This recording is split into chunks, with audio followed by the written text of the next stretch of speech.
من غزة المحاصرة والمحاربة من كل الاتجاهات، من البر والبحر ومن الأرض.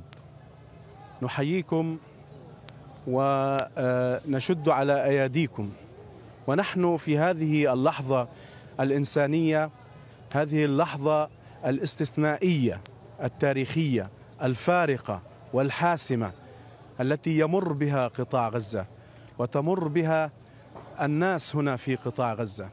حقيقة لا ندري ماذا يمكن أن نقول في حضرة الموت والشهادة، في حضرة الدم النازف الذي يرفض ويأبى أن يتوقف.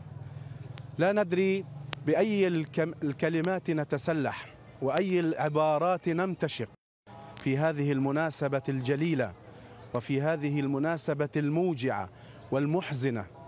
ماذا يمكن أن نقول في حضرة دماء الشهيد الزميل الحبيب المصور سامر أبو دقة، الذي ما زالت دماؤه حاضرة، ودرعه الصحفي الذي استشهد فيه حاضرا معنا هنا في هذه الوقفة الاحتجاجية، احتجاجا على اغتياله. لا ندري ماذا يمكن أن يقال في حضرة الفقد وآلامه، فقد الأحبة والغوالي.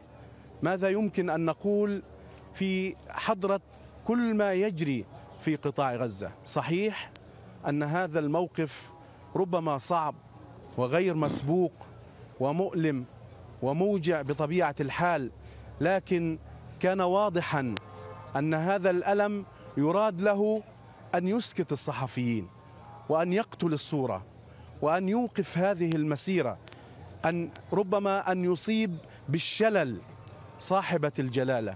وهذه الرسالة الإنسانية تقتل وتوأد في مهدها هنا في قطاع غزة. لكن ربما هذا الأمر كله بالفعل أصابنا جميعا، أصاب كل واحد منا من الزملاء الذين الآن يشاركون هذه الوقفة الاحتجاجية، أصابهم بألم لا حدود له وحزن لا حدود له. ولكنهم أيضا ربما من يواسينا ومن يسلينا في هذه الخطوب والأهوال بالتأكيد أنهم جميعا تماما كأسرة قناة الجزيرة من زملاء سامر، أنهم جميعا استمروا على درب سامر.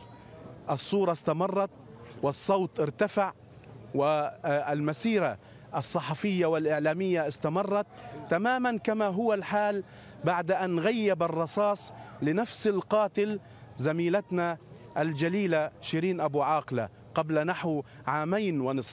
المسيرة استمرت ونحن استمرينا من بعدها. اليوم كما تشاهدون نحن نستمر بالصوت والصورة والكلمة وبكل أشكال يعني المهنة وأشكال الحقيقة. ونحن بالتأكيد إن كان هناك من وعد، إن كان هناك من موقف، إن كان هناك من كلمة يمكن أن تخرج من أفواهنا جميعا ومن حناجرنا جميعا، فهي أننا مستمرون ما بقيت هذه الأحداث في قطاع غزة، وما بقي فينا عرق ينبض، وما دمنا على قيد الحياة، إن لم يكن وقوفا فجلوسا أو نياما حتى يأذن الله فينا أمرا كان مفعولا بطبيعة الحال.